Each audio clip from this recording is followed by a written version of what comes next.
Bonjour les amis, je l'avoue, il m'arrive de temps en temps d'avoir de mauvaises pensées. Trop souvent, j'essaye de me soigner, et particulièrement quand je passe devant deux sortes d'engins, par ailleurs très complémentaires, comme je vais vous l'expliquer, les radars et les éoliennes. Là, je l'avoue, quand je passe devant un radar, je rêve à l'allumer comme ça, le faire brûler et tout.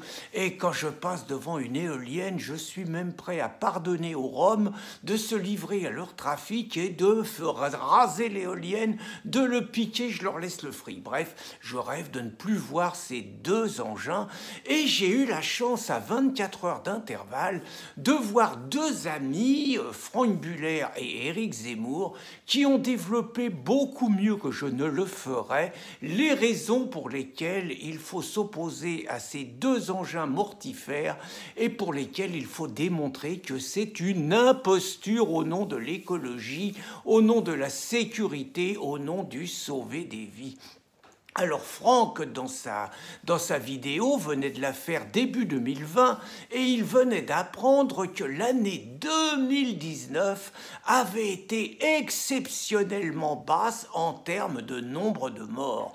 Et il en profitait pour démontrer justement toute l'imposture du discours officiel qu'on nous tient depuis 2003, depuis que cet imbécile, pour ne dire que ça, de Sarkozy a commencé à nous installer des radars et qu'on nous raconte que les radars sauvent des vies. Là, la démonstration était implacable. C'est-à-dire qu'on nous a raconté tout au long de l'année 2019 où Castaner a admis que 70% du parc des radars avait été détruit.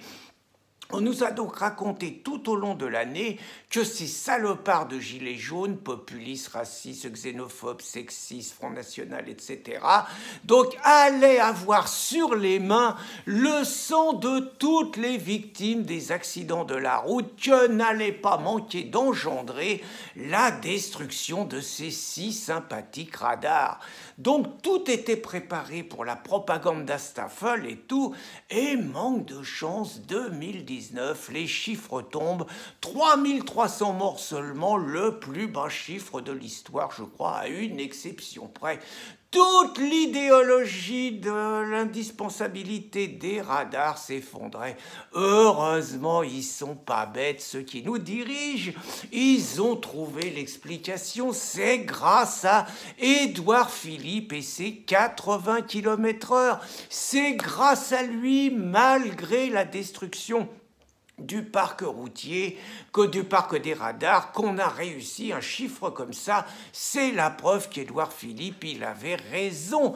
Bon, Franck ne pouvait pas savoir, quand il a fait sa vidéo, que fin janvier, la contre-attaque a sonné, puisque là, ils étaient soulagés, hein, eux qui disent qu'ils veulent sauver des vies, 10% de morts en plus en janvier 2020 qu'en janvier 2019. Là, donc, la propagande, les salauds d'automobilistes, une émission Brunet-Neumann que j'ai entendue où cet imbécile, pour ne dire que ça, de Neumann a eu un discours.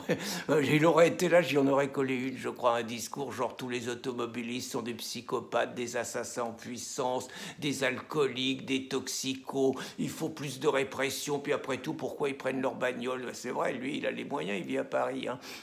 Donc bref, le discours de culpabilisation classique des automobilistes, ils ont ressorti du formol Chantal Perrichon. Ah, Chantal, elle me provoque des émois. Non, je vais pas vous faire une Griveaux, hein, mais chaque fois que je la vois avec son air souffreteux et tout, je rappelle, hein, c'est une fonctionnaire.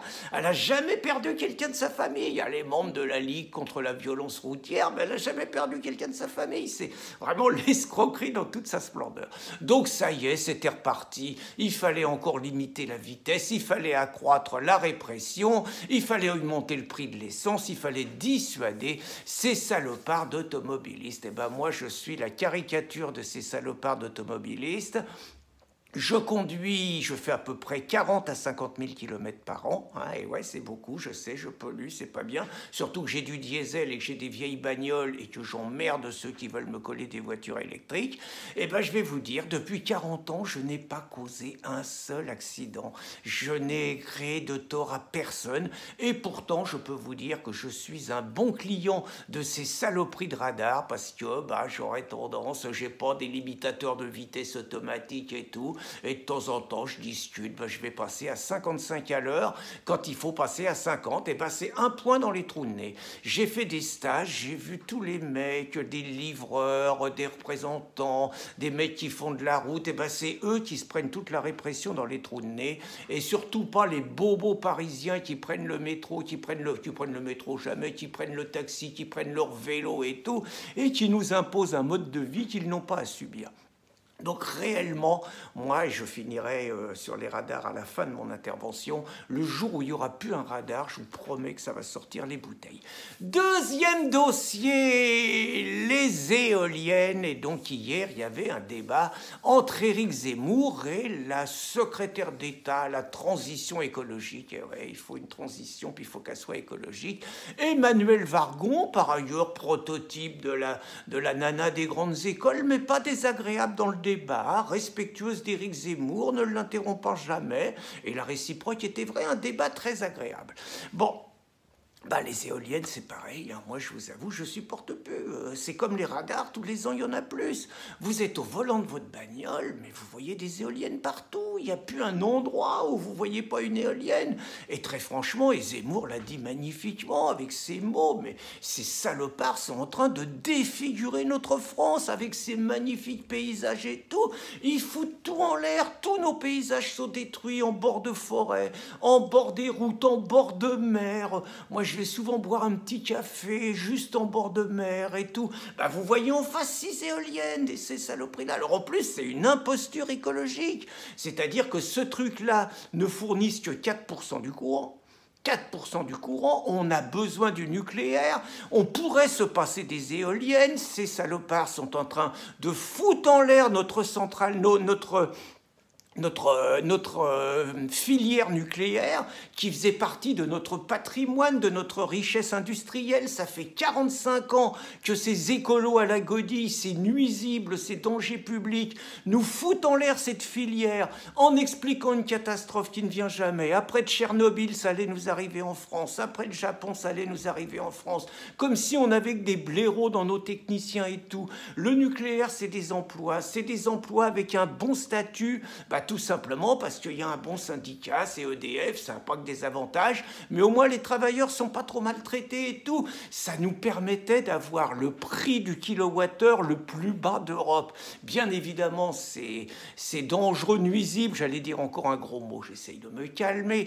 De Bruxelles impose à EDF d'acheter le courant fourni par leurs concurrents. Autrement dit, les éoliennes, ce sont des fournisseurs privés, la plupart du temps étrangers, souvent allemands, qui nous mettent ça. On est obligé de payer. EDF est obligé de le racheter 4 fois plus cher que le prix fourni par le nucléaire. Et bien évidemment, quand on voit les augmentations successives du prix du kilowattheure qui vont continuer, c'est notamment à cause des écolos et à cause de ces éoliennes à la godille. C'est d'autre part une escroquerie écologique, les gros blocs de béton, les oiseaux qui vont se fracasser dans les éoliennes, la faune souterraine, évidemment, qui morfle avec tout ça, le bruit, les animaux qui sont à côté qui fournissent plus de lait, les personnes qui sont à côté qui subissent le bruit, et puis sans parler qu'il n'y a pas du vent partout, donc il faut que ça soit alimenté par des moteurs, parce qu'il faut que ça tourne 8 heures par jour pour que ça marche et tout. Bref, c'est une escroquerie écologique totale, alors que le nucléaire, justement, par rapport au réchauffement climatique dont ces chacals d'écolos nous bassine matin, midi et soir.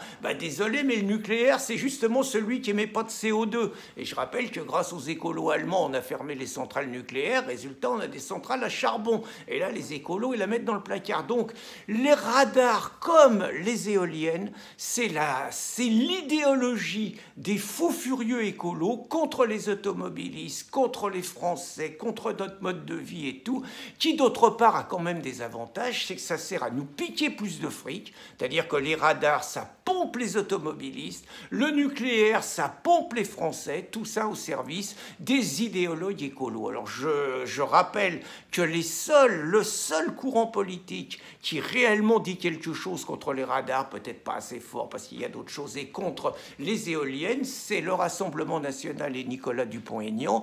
Toutes les autres de la caste politique, que ce soit les LR, que ce soit les En Marche, que ça soit les Verts, évidemment, que ça soit les Insoumis qui sont complètement sur le discours de la transition écologique tout en prétendant défendre le peuple, tout cela veulent nous coller davantage de radars et davantage d'éoliennes. Alors, mes chers compatriotes, on va voter dans 15 jours, 3 semaines. Il paraît que les Verts vont faire un bon score, mais pas une voix pour les mecs qui vous raquettent sur la route, et pas une voix pour les mecs qui vous raquettent chaque fois que vous appuyez sur un bouton. Compris, pas une voix pour les voleurs. Bonne journée, les amis.